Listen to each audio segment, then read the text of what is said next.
இந்த தடவ பார்த்தீங்கன்னா, நெறைய விபத்துகள் நடந்ததுன்னு சொல்றாங்க. ஸோ அத பத்தி என்ன நெனைக்கிறீங்க? ஆமா. போன தடவையே முதல் இதுலயே விபத்து நடந்தது தான். சொல்லப்போனா அவங்க இங்கேருந்து செங்கல்பட்டு தாண்டி போறப்போ பசங்க பைக்ல ஆக்சிடென்ட் ஆகி இறந்துட்டாங்க. அப்பயே அவர் என்ன பண்ணியிருக்கான், அப்பயே விமர்சனம் நெறைய வந்தது. அந்த கூட்டத்தில அது திமுகவா, அதிமுகவா நல்ல ஒரு பெரிய கட்சிகள்லாம் என்ன பண்ணுவாங்கன்னா, ஒரு 2 நிமிஷம் மௌன அஞ்சலி செலுத்துவாங்க. அது அவர் அப்ப செலுத்தவே இல்ல. அந்த கூட்டம் முடிஞ்சும் அறிக்கை விட்டுருக்கணும். அதுவும் விடல. அது பெரிய சர்ச்சையாச்சு. அது முடிஞ்ச கையோட அவர் என்ன பண்றாரு, கோவால போயிட்டு அ இவங்க கீர்த்தி சுரேஷ்ல அவங்க கல்யாணத்துக்கு இவங்களோட போயிட்டாரு. யாரோட? த்ரிஷாவோட போயிட்டாரு. அப்பயே அவ்வளோ சர்ச்சை வந்தது. இந்த தடவ 2, 3 பேர் இறந்துட்டாங்க. வெயில் தாக்கத்தில ஒருத்தர் இறந்துட்டதா சொல்றாங்க. அதே விபத்து நடந்து ஒருத்தங்க இறந்துட்டதா சொல்றாங்க. ஸோ இதுக்கும் அவரு எதுவுமே சொல்ல அ சொல்லல.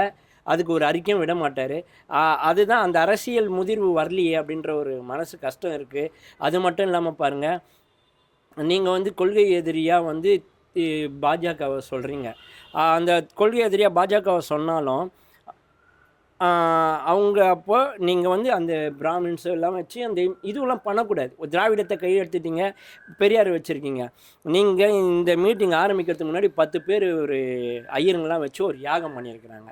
ஸோ அந்த 10 பேர் வச்சு யாகம் பண்ணதுனால, ஒரு கம்பம் நடத்துறாங்க. பெரிய பெரிய கம்பம். அந்த கம்பம் அந்த யாகத்தில என்ன ஆச்சு? ஸோ அங்க பெரியார் தான் இது. நீ எத்தன பேர வச்சு பண்ணாலும், அங்க பில்லர் ஸ்ட்ராங்கா நீ கீழ ஊன்னா தானே அங்க நிக்கும். அப்படின்ற மாரி அது தேவையில்லாம கீழ விழுந்து, அது உடைஞ்சு ஒரு காரு ஆக்சிடென்ட் ஆச்சு. ஸோ அதுவே இன்னும் கொஞ்ச நேரம் கழிச்சு நடந்ததுன்னா, கண்டிப்பா மினிமம் ஒரு 7, 8 உயிர்கள்னாச்சும் போயிருக்கும். அப்போ இவரு அந்த இடத்துல புஷி